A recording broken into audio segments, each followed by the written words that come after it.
Tidak boleh malas-malasan, harus rajin, harus semangat, harus tekun. Kalau kurang semangat, lemas, langsung minum kopi tanpa gula pakai arang.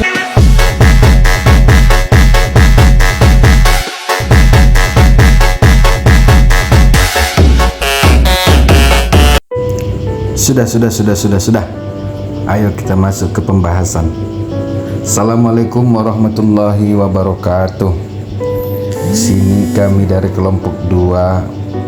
Saya sendiri Bilmakwari Tonga, Dea Maulida, dan Khairuman Nagaga Siregar. Yang saya hormati Ibu dosen Octavia de Palusia, SHI, ME, SYI, dan teman-teman semuanya. Semoga materi pembahasan ini membuka wawasan kita semua. Oke teman-teman, kita masuk ke pembahasan hukum perusahaan dan kepalitan, macam-macam bentuk perusahaan dan perseroan terbatas. Yo, mari kita masuk ke isi pembahasan tentang koperasi. Apa itu koperasi? Tujuan koperasi, manfaat koperasi. Di sini kita akan bahas. Koperasi adalah sebuah organisasi ekonomi yang dimiliki dan dioperasikan oleh orang-orang demi kepentingan bersama. Sederhananya, koperasi adalah usaha bersama yang didirikan oleh sekelompok orang untuk memenuhi kebutuhan mereka secara bersama-sama. Tujuan koperasi memenuhi kebutuhan anggota. Koperasi menyediakan berbagai produk dan jasa yang dibutuhkan anggota, seperti sembako, pupuk, kredit, dan lain-lain. Meningkatkan pendapatan anggota. Koperasi membantu anggota meningkatkan pendapatannya melalui berbagai program, seperti pelatihan, penyediaan sarana produksi, pemasaran hasil produksi, memperkuat perekonomian masyarakat. Koperasi berperan aktif dalam mengembangkan perekonomian masyarakat, terutama di daerah pedesaan. Manfaat koperasi: meningkatkan kesejahteraan anggota. Koperasi membantu anggota meningkatkan pendapatan dan kualitas hidupnya, memperkuat perekonomian masyarakat. Koperasi berperan aktif dalam mengembangkan perekonomian masyarakat, menciptakan lapangan kerja. Koperasi membuka lapangan kerja bagi anggota dan masyarakat sekitar, membangun kerjasama dan gotong royong. Koperasi menumbuhkan semangat kerjasama dan gotong royong di antara anggota.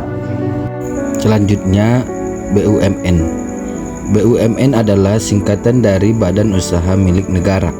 Sederhananya, BUMN adalah perusahaan yang sebagian besar atau seluruh modalnya dimiliki oleh negara. Artinya, pemerintah memiliki kendali yang cukup besar atas perusahaan-perusahaan ini. Tujuan BUMN: meningkatkan kesejahteraan masyarakat. BUMN diharapkan dapat memberikan kontribusi pada peningkatan kesejahteraan masyarakat melalui penyediaan barang dan jasa yang terjangkau, mengembangkan perekonomian negara. BUMN berperan penting dalam mendorong pertumbuhan ekonomi nasional, menjaga stabilitas perekonomian.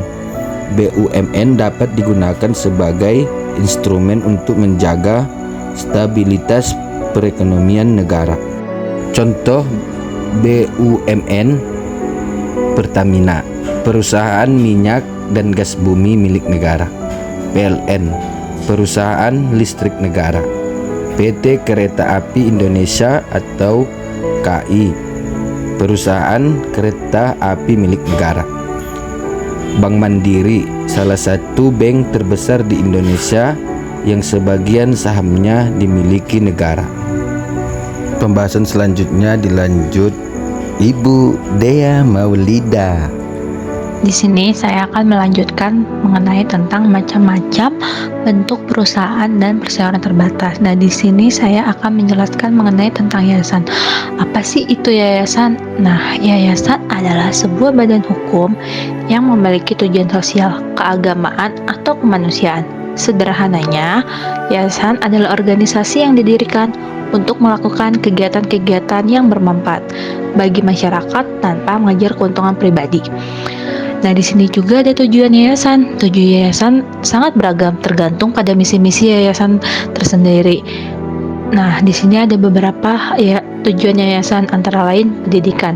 Nah, tujuan yayasan pendidikan yaitu menyelenggarakan pendidikan, memberikan beasiswa, atau membangun sekolah. Dan yang kedua ada tentang tujuan yayasan kesehatan, yaitu menyediakan layanan kesehatan gratis atau berbiaya rendah.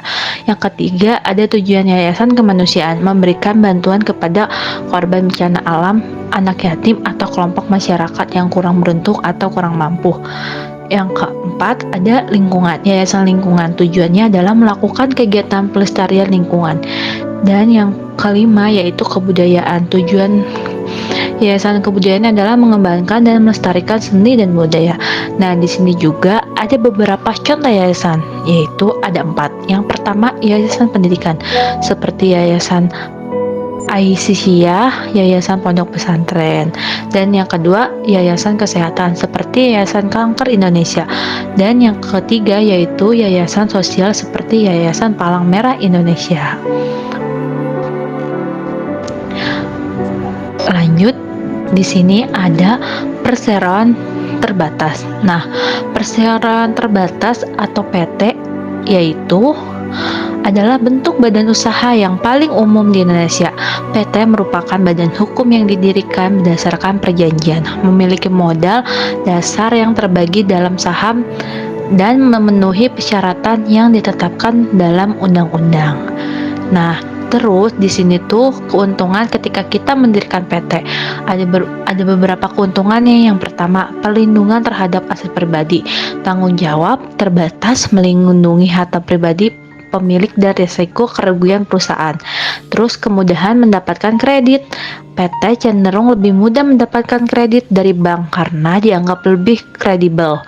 Terus ada prensites. PT memiliki citra yang lebih profesional dibandingkan bentuk usaha lainnya yang seperti persekutuan atau CV. Terus lanjut, ada keuntungan kemudahan dalam pertumbuhan. PT dapat mudah memperbesar modalnya dengan menerbitkan saham baru. Lanjut, ada lagi kelangsungan hidup. Nah, keuntungannya yaitu PT memiliki kelangsungan hidup yang lebih panjang karena tidak tergantung pada satu orang atau sekelompok kecil orang. Nah, di sini juga ada jenis-jenis perseroan terbatas atau PT.